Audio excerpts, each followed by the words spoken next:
and welcome to another edition of Other Lives. If I was to say to you, the bells, you'd be quite entitled to think of Quasimodo and the tower of Notre Dame Cathedral in Paris. But bells, church bells, cathedral bells, are actually a quintessential sound of England more than anywhere else. And the man who knows all about that is my guest today, John Hyden. John, when were you first summoned by bells, should we say? A long time ago now, Joe. It'd be, I think, when I was about 3.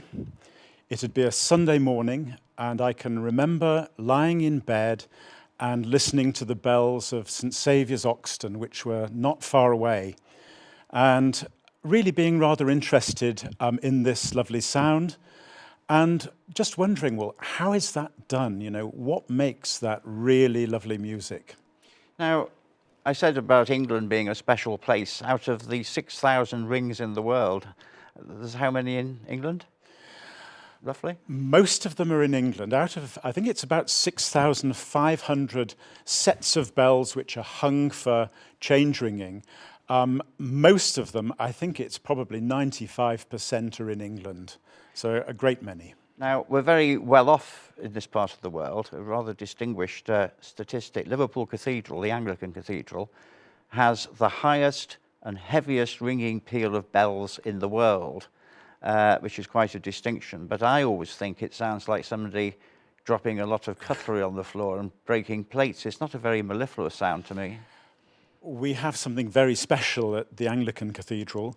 It is the world's heaviest ring of bells. And a ring of bells is where the bells turn full circle, and the ringers are able to control the speed of them and ring changes on them. And to do that well, you've got to have an acoustic space in the bell chamber, which is not too small and not too large. And there is an enormous amount of feet, I think about 90 feet above the bells at the Anglican Cathedral. So the sound does have a lot of space to jumble round in, and it does become rather mixed up and indistinct. So they're special, they are the highest, they're the heaviest. The heaviest ringing bell is just over 4 tons. But they're very difficult for the ringers below the bells to hear what they're doing. Well, talking about hearing it, I've been walking in the past up somewhere like Hardman Street, and the bells are over 200 feet high in the cathedral tower, and then you can hear the ring seems to be coming, when you're walking up towards the Philharmonic Hall, seems to be coming into your left side, because it's actually ricocheting off other buildings. Yeah, we find this in Liverpool. The real example, the spectacular example of that is if you're standing outside the main door of St Nick's Pier Head, and you can hear the bells louder in their reflected form from the other buildings than you can from the tower itself. In Liverpool, the louvers, those are the sort of wooden boards that slope downwards in the bell chamber. Those are very steeply angled, and that means that although they're a very loud ring of bells, they're not particularly audible at any great distance. You can just hear them from the landing stage at Birkenhead and a little way into Birkenhead, but other rings of bells that have more optimum conditions, louvers that aren't so steeply angled, you can hear those sometimes for many miles. Well, if we accept, do we, that Liverpool Cathedral is a bit of a jangle, even if it's a distinguished one, but Liverpool Parish Church is one of the, use a rather naff word, nicest peals of bells I've ever heard, really, because you can it actually sounds like a peal of bells. The unusual thing about Liverpool is that we have 2 of the heaviest rings of bells in the world. Liverpool Parish Church, the heaviest bell there, although it's only half the weight of the heaviest at the Anglican Cathedral, 2 tons. It puts it into really the heaviest dozen or so rings in the world. No, but I was thinking aesthetically, it's much nicer. Yes. The 2 rings of bells were produced by different bell foundries. We have just 2 bell foundries. One of them, Taylor's of Loughborough, they cast Pier Head bells in 1952, and then the Whitechapel Bell Foundry in London cast the Anglican Cathedral bells across the year from 1938 to 1939. But it's a sound that people like, you know, it's sort Yeah. of gladdens the heart to hear the bells ringing. And when we were walking up here today to the studio, we went past St. Luke's in Bow Street, which is known to everyone as the bombed out church. And of course, it was Yeah. blitzed. And you were telling me that the bells there melted with the heat of the fire. But in fact, the thing that distinguishes that church, it had the first cast iron frame to hold the bells. That's right. Again, it's a world first. Liverpool has many of those, and St. Luke's had a ring of 8 bells, and they were cast in Downham Market. And they constructed a cast iron frame to hang them in, and that really was the very first in the world. And metal frames are the standard way now of hanging a ring of bells. It always used to be hardwood that was used, which would, particularly by the sea, would swell and would need really regular maintenance. But cast iron, as long as you painted it regularly, looked after itself. And yes, there were a ring of 8 bells there, 1600 weight ring of 8. It would be nice to think if there was surplus of money one day, if we could put bells back in that tower. People have thought of doing that. And it could make an excellent teaching centre if funds were ever available, and really put the building to another use, an extra use. You mentioned safety in one sense, but what about health and safety? I mean, the bell ringers, or campanologists is what they're known as, but you never use that phrase, you use ringers. But the thing is, you know, they're in the towers below these bells. They don't get the best sort of appreciation of what they're doing. It's people outside who probably do that. But has dreaded health and safety invaded the world of bell ringing? Not too much, fortunately, and that is fortunate. Bells are dangerous things, and before you begin to ring, every church bell is balanced upside down. It rests against a piece of wood, and when the ringing starts, the bells turn right round. So you've got very heavy items which are dangerous. And without being too scientific, they massively increase in weight as they get into the down position, don't they? They do. When a bell turns round, when the ringer is ringing the bell, whatever its weight is, approximately at the lowest point in the swing, it's sending out 4 times its own weight of downward thrust on the building. And this means that towers maybe perceptibly, maybe not sway, do they? All towers sway somewhat.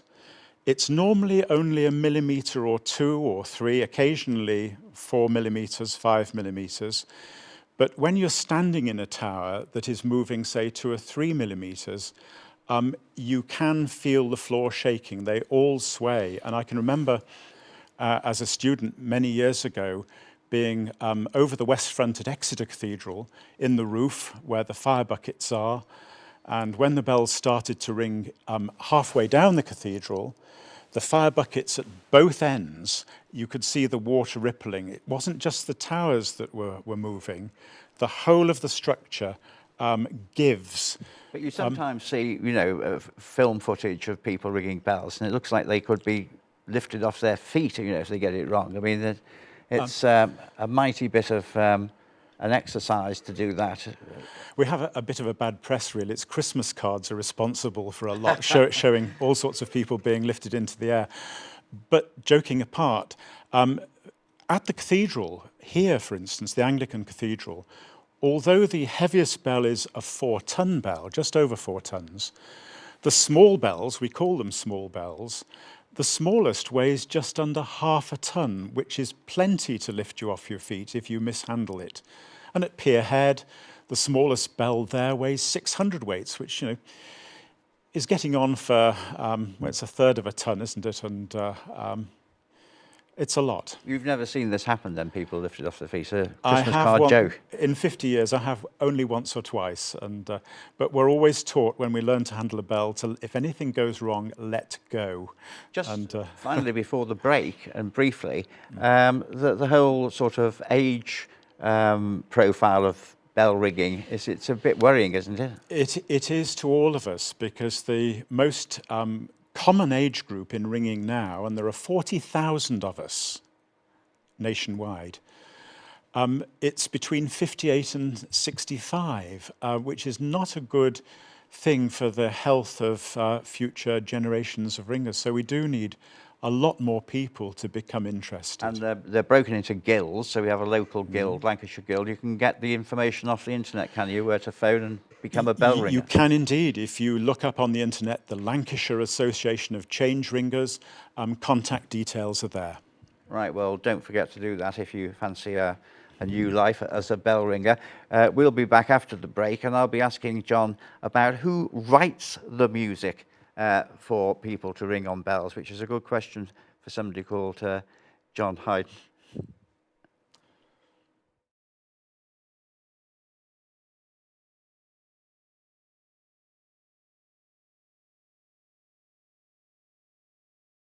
Hello, welcome back. Today I'm talking about bell ringing. I'm talking about it with my guest, John Hyden, and it's a hobby that's been around for a long time. This is the oldest hobby magazine in the world. Over 135 years they've been publishing this. So obviously it's got a great history, John, in that sense. But who writes the music, for want of a better way of putting it, for people to play on the bells, all these changes? You do quite a lot of this, don't you? I do a great deal of it, actually. Most days I do some. Out of the 40,000 change ringers in the country, probably it's less than 100 of us compose music for change ringers. And although I say music, it doesn't look like music for musicians. On the page, it really looks a very boring lot of figures. And looks like safe combinations it does. Algebra. And, well, in fact, you've hit the nail on the head, because it is a branch of algebra. And when ringers ring church bells, they ring changes, permutations. And the rules of ringing are that you ring each change once, and you go on to another, then another, then another, sometimes up to 5,000 of those, which is known as a peal. And that can go on for several hours, can't it? Yes, a peal will last, say, 2 hours 45, 2 hours 50 minutes. On a heavy ring of bells, say at Worcester Cathedral, it might last 4 hours. At Exeter Cathedral, it could last 4¼ hours, and so on. And at a small parish church, it might last 2 hours, 2¼ hours. Now, you say you've written quite a lot of these changes. One special set, if that's the right word, was at Canterbury Cathedral for the 60th anniversary of the accession of the Queen. That was a great honour. It was indeed, and there was a composition that I produced for them, and that was on the anniversary of the accession. There was a large service there. Canterbury ringers rang it in 3 hours 15 minutes, so it was one of those very long lengths of ringing. In that case, it was 5,019 changes. Do you get royalties? No, it's all completely free, and just for the enjoyment of it. Now, you're also a member of a very ancient, and it's got a special name, hasn't it? That group of people who do bell ringing for state occasions. It's a very long name. It's called the Ancient Society of College Youths, and it's based in London.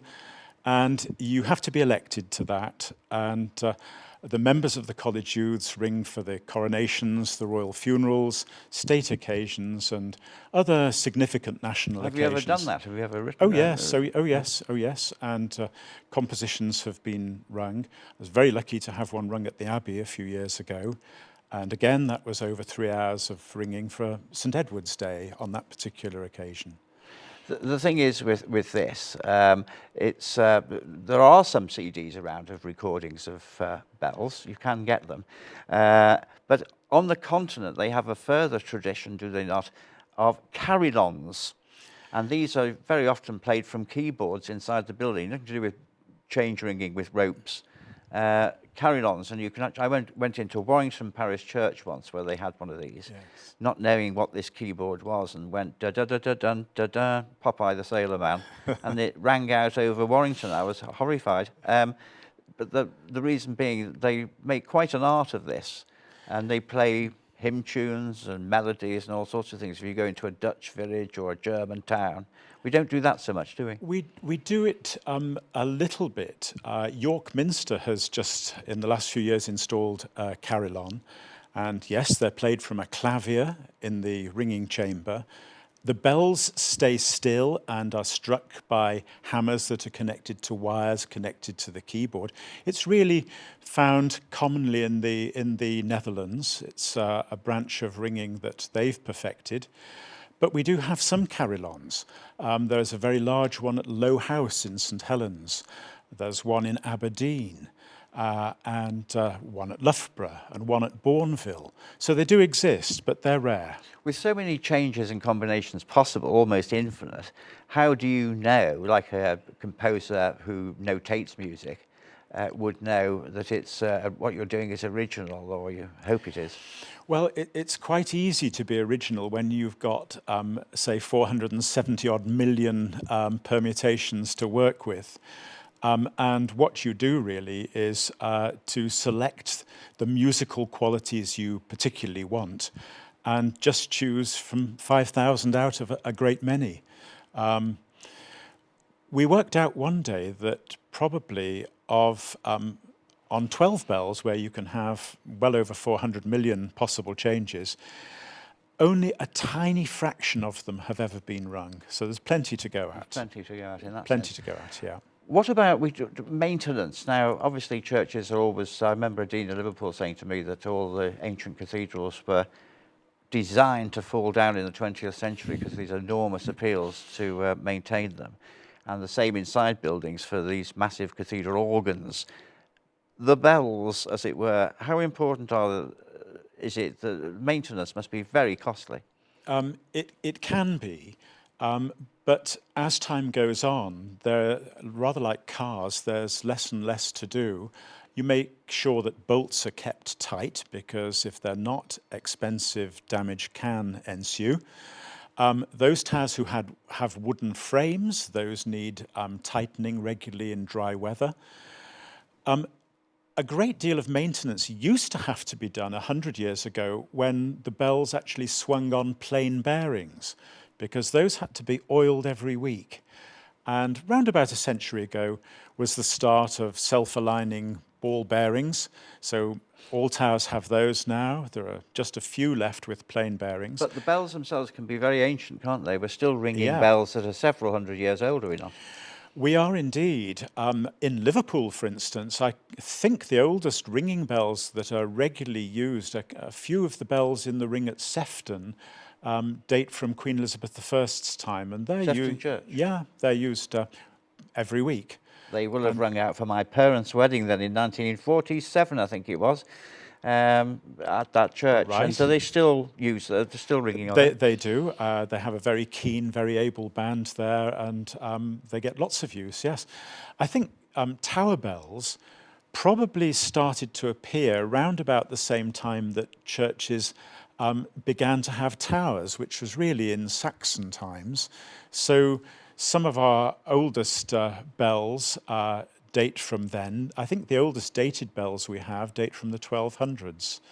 Now, we're talking about the need for church bells as against whether they're sort of just a bit of extra icing on the cake. Chester Cathedral used to have bells in the tower when I was a wee boy. They've now got a special campanile. If people go to Chester, they'll see this extra tower that's been built. I don't know what year it was built in, but in the last 20 odd years, is it? Early 70s. Yes, and well, a bit more then. And there's a set of bells in there. Now, this is not a thing to say to a bell ringer.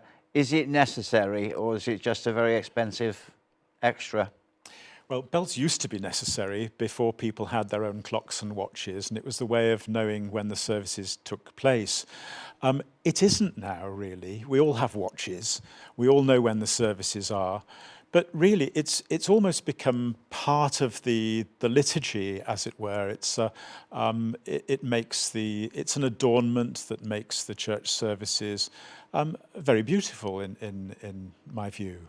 Oh, it is an aesthetic thing, isn't it? But when we can hardly afford to keep some churches open, and churches are closing by the day, and not every church, of course, has a peal of bells or a ring of bells, But I was just wondering whether it would be high or low on the list of priorities when it came to maintenance. Well, it depends whether you're a ringer or not, and ringers are a very devoted group to their art, and it's a science as well, of course, with the maths side of it. But it's a lovely thing for young people to do, and it can be a lifelong friend. So I think there's more to it really than judging things in just terms of monetary value. Well, you say a lovely thing for young people to do, but we said earlier on in the programme that the profile of ringers is between like 55, 60 or Yes. 80 even. So don't forget to tell people you can phone this number, which is a local guild for the Lancashire Guild of... The Lancashire Association of Change Ringers, Right. and their details are on the internet. So there are people, you would like to see some more young people coming through. We could do with a lot more young people, but it's for all ages as well. The oldest person to ring one of those peals of 5,000 changes was a man called George Simons from Ipswich, and he was able to enjoy his ringing right up to 99. So the best age really to learn is 13, 14, 15, those years. It's really like learning an instrument. I think you learn best when neural paths are being laid down in the brain. And It is quite a physical thing, isn't it? Very much, yeah. I mean, I know people do handbell ringing as well, but you have to be fit. It keeps you fit, does it? It keeps you fit, and ringers seem often to live a long time. Now, when you leave here today, are you going off to ring anywhere, or where's your next appointment? No, I'm going to walk the dog when I leave here today. But next ringing, I don't know. I haven't got anything booked at the moment.